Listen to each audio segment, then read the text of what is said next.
देख रहे हैं देश रोजाना। मैं हूं स्मिता सिंह। बीते कुछ दिनों से आप ये तो महसूस कर ही रहे होंगे कि देश के विभिन्न बाजारों में आहिस्ता आहिस्ता यानी चवन्नी अठन्नी की रफ्तार से आटे, मैदा, सूजी के दामों में इजाफा हो रहा है। लेकिन क्यों? तो इस सवाल के जवाब के लिए आज का ये वीडियो पूरा देखिएगा। पसंद आए तो लाइक शेयर ज़रूर करिएगा ताकि औरों को भी इस मुद्दे को समझने में आसानी हो। चैनल पर नए हैं तो देश रोज़ाना के यूट्यूब चैनल को सब्सक्राइब कर लाइक और शेयर के सिलसिले को बरकरार रखें। और चलिए अब बात करते हैं आटे, मैदा और सूजी के बढ़ते दामों की और आने वाले कुछ वक्त में इनकी कीमतों में होने वाले इजाफे को लेकर जताई जा रही आशंकाओं की। वैसे आपको ये तो पता ही होगा कि अभी हाल ही में यानी मई महीने में ही भारत सरकार ने इस मंशा से गेहूं के निर्यात पर पाबंदी लगा दी थी कि भारतीय बाजारों में गेहूं की कमी न हो। हालांकि इस पाबंदी का कोई खास असर हुआ नहीं, क्योंकि गेहूं के निर्यात पर रोक लगी तो गेहूं के आटे का निर्यात और ज़्यादा बढ़ गया, जिसके बाद सरकार हरकत में आई और जुलाई 2022 में भारत से गेहूँ के आटे, सूजी और मैदा के निर्यात पर भी कोशिश की गई बंदिश लगाने की, जो 12 जुलाई से लागू करने की बात हुई। यहाँ आपको बताते चलूँ कि भारत में गेहूं उत्पादन प्रभावित होने से कीमतों में उछाल की आशंकाओं के बीच अपने बाजारों में गेहूं और इसके उत्पादों की उपलब्धता सुनिश्चित कराना हमारी सरकार की प्राथमिकता है। और इसी के मद्देनज़र भारत सरकार ने ये फैसला लिया कि गेहूं के बाद आटा, सूजी और मैदा के निर्यात को भी रोक दिया जाए।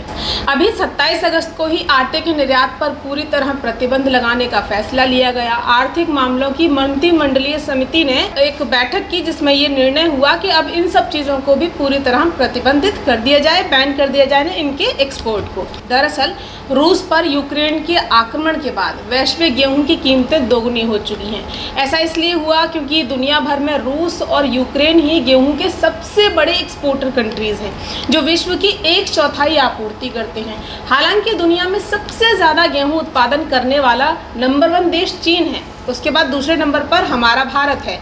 लेकिन टॉप 10 एक्सपोर्टर कंट्रीज में भारत का नाम नहीं है, बल्कि रूस, अमेरिका, कनाडा, फ्रांस और यूक्रेन दुनिया के वो 5 बड़े देश हैं। 5 देश ऐसे हैं जो 65% तक गेहूं एक्सपोर्ट करते हैं वैश्विक बाजार में, जिसमें 30% गेहूं एक्सपोर्टर सिर्फ रूस और यूक्रेन के हैं।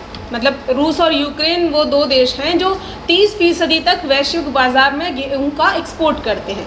लेकिन युद्ध के चलते परिस्थितियां डगमगाई और सप्लाई चेन बाधित हुई और वैश्विक बाजार में गेहूं की कीमतें उछलने लगी। और यही वजह रही कि वैश्विक बाज़ारों में भारतीय जो गेहूं था उसकी मांग बढ़ी। इसलिए संभावना भी जताई जा रही है कि वित्त वर्ष 2022-23 तक गेहूं का जो निर्यात है रिकॉर्ड स्तर 100 लाख टन को पार कर जाएगा। लेकिन भारत में भी गेहूं की मांग बढ़ रही है, मांग में इजाफा हो रहा है और मांग बढ़ने पर कीमतों में उछाल यहाँ भी जारी है, जिसकी वजह से एक्सपोर्ट रोकना ज़रूरी और मजबूरी दोनों हो गया है सरकार के लिए।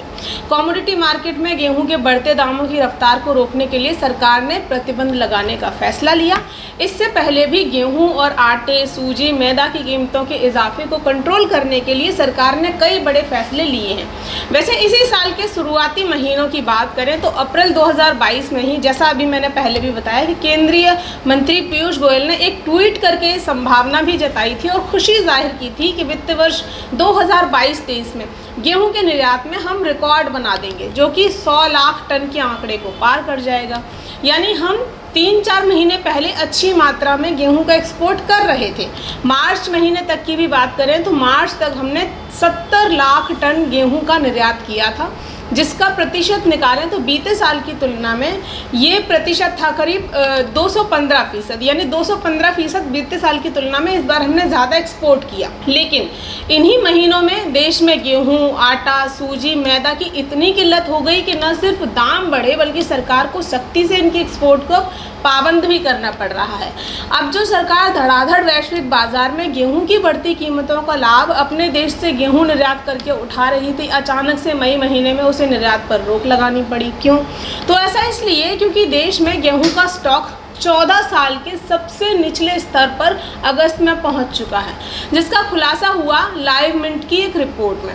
21 अगस्त 2022 को आई लाइव मिंट की इस रिपोर्ट में ये दावा किया गया कि FCI यानी फूड कॉरपोरेशन ऑफ इंडिया के पास अगस्त में बीते 14 साल में अभी तक का गेहूं का सबसे कम स्टॉक बचा था और यही वजह रही कि जनमानस को जुलाई महीने में गेहूं की घरेलू कीमतों में 10% तक की जो बढ़ोतरी थी वो देखने को मिली। वैसे स्टॉक घटने की एक वजह 2 साल कोरोना काल के दौरान केंद्र की ओर से ज़रूरतमंदों को दिया गया मुफ्त राशन भी कहा जा सकता है, जिसके जरिए 80 करोड़ परिवारों को निःशुल्क राशन बांटा गया। वैसे ब्लूमबर्ग रिपोर्ट में तो ये तक दावा किया गया कि गेहूं का स्टॉक सुरक्षित बनाए रखने के लिए भारत सरकार अब गेहूं का आयात करेगी। हालांकि भारत सरकार ने इस बात को नकारा है कि विदेश से जो भारत है वो गेहूं की खरीद करेगा या इसकी कोई प्लानिंग चल रही है, बल्कि पर्याप्त स्टॉक है हमारे यहाँ, इसकी बात कही जा रही है। लेकिन अगर देश में गेहूं की स्थिति सशक्त है, भंडारण सुरक्षित है, हमारे पास पर्याप्त स्टॉक है, तो फिर दाम क्यों बढ़ रहे हैं और निर्यात पर इतनी बड़ी पाबंदियां सख्तियां क्यों लगानी पड़ रही हैं? गेहूं घट रहा है तभी तो मई 2022 में एक्सपोर्ट पॉलिसी में बदलाव करते हुए गेहूं के निर्यात को प्रतिबंधित वाली कैटेगरी में डाला गया। साथ ही इंपोर्ट ड्यूटी में भी 40% की कटौती की बात सुनाई दे रही है और अब 27 अगस्त को गेहूं के साथ साथ आटा, सूजी, मैदा को भी जो निर्यात है उसका सख्ती से इसको प्रतिबंधित कर दिया गया है, बैन लगाया गया है। क्यों? तो जैसा मैंने पहले शुरुआत में ही आपसे कहा कि गेहूं की पैदावार इस साल भी प्रभावित हुई है। इस साल पिछले साल के मुकाबले कम पैदावार गेहूं की हुई है। दूसरा, हमने बीते साल से ज़्यादा गेहूं इस बार एक्सपोर्ट कर दिया है, 215% ज़्यादा गेहूं हमने एक्सपोर्ट किया है। पैदावार घटने की वजह क्या रही? तो मौसम रहा, जो मार्च में ही प्रचंड गर्मी उगलने लगा और गेहूं की बालियां वो विकास नहीं पा सकी जो होना चाहिए था। नतीजा, समय से पहले गेहूं पक गया लेकिन हल्का रहा और उत्पादन प्रभावित हुआ। उम्मीद थी कि इस साल 11 करोड़ टन के ऊपर गेहूं का उत्पादन देश में होगा, लेकिन वो 10 करोड़ टन भी पूरा नहीं हो सका। इस तरह इस साल गेहूं की पैदावार 25% कम हुई। 19 से 25% कम पैदावार हमने इस साल गेहूं की ली। FCI के कोटे में गेहूं इसलिए कम रहा क्योंकि सरकारी एजेंसियों द्वारा इस साल गेहूं खरीद बीते 1.5 दशक के मुकाबले सबसे कम हुई, जो महज 1.8 करोड़ टन थी। बीते साल भी यानी 2021-22 में भी कुल 4.33 करोड़ टन गेहूं की सरकारी खरीद हुई थी। सोचिए उसके मुकाबले इस बार कितनी कम खरीद हुई है सरकारी, क्योंकि भारत में त्योहारी सीजन आ रहा है, शादियों का सीजन भी आ रहा है। जाहिर तौर पर इस सीजन में सिर्फ न गेहूं की नहीं बल्कि सूजी, मैदा जैसे जो खाद्यान्न हैं उनकी मांग भी बढ़ेगी, खपत भी बढ़ेगी और सामान कम और मांग ज़्यादा होगी तो दाम में इजाफा अपने आप होगा, वो लाजमी है कि होगा ही। वैसे भी साल भर में गेहूं 10 रुपये 8 रुपये प्रति किलो तक महंगा हो चुका है। अब त्योहारों और शादियों के सीज़न में मांग बढ़ेगी तो उसके चलते दाम भी ऊपर जा सकते हैं, जिसका 6-7 महीने कम होना तो मुश्किल ही लग रहा है, क्योंकि नया गेहूं मार्च अप्रैल के बाद ही बाज़ार में आता है। अब इस दौरान सरकार के लिए एक बड़ी चुनौती है कि गेहूं के बढ़ते दामों को कैसे रोका जाए। तो इसके लिए एक्सपोर्ट बैन करने के अलावा केंद्र सरकार मुफ्त गेहूं की योजना भी लाई, तो गेहूं और आटे के, मैदा के दामों में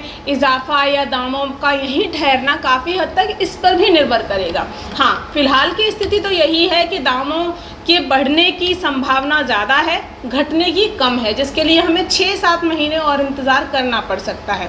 बहरहाल अगर सरकार कुछ नई स्कीम लाती है, कोई नई पाबंदी या कुछ नया उतारती है धरातल पर इस बढ़ती हुई कीमत को कम करने के लिए, तो वो देखने वाली बात होगी, जिसे रोकने के लिए सरकार हर संभव कोशिश कर भी रही है कि दाम ऊपर ना जाएं और जनमानस को ज़्यादा परेशानी ना हो। तो ये थी अभी तक की खास रिपोर्ट कि क्यों लगातार बीते कुछ महीनों में हम और आप गेहूं और आटे के दामों में बढ़ोतरी देख रहे हैं, जिसके आगे भी कुछ महीने जारी रहने की या बढ़ने की संभावना है। आपको हमारा वीडियो कैसा लगा कमेंट बॉक्स में कमेंट ज़रूर करिएगा। वीडियो पसंद आए तो लाइक और शेयर करना बिल्कुल मत भूलिएगा।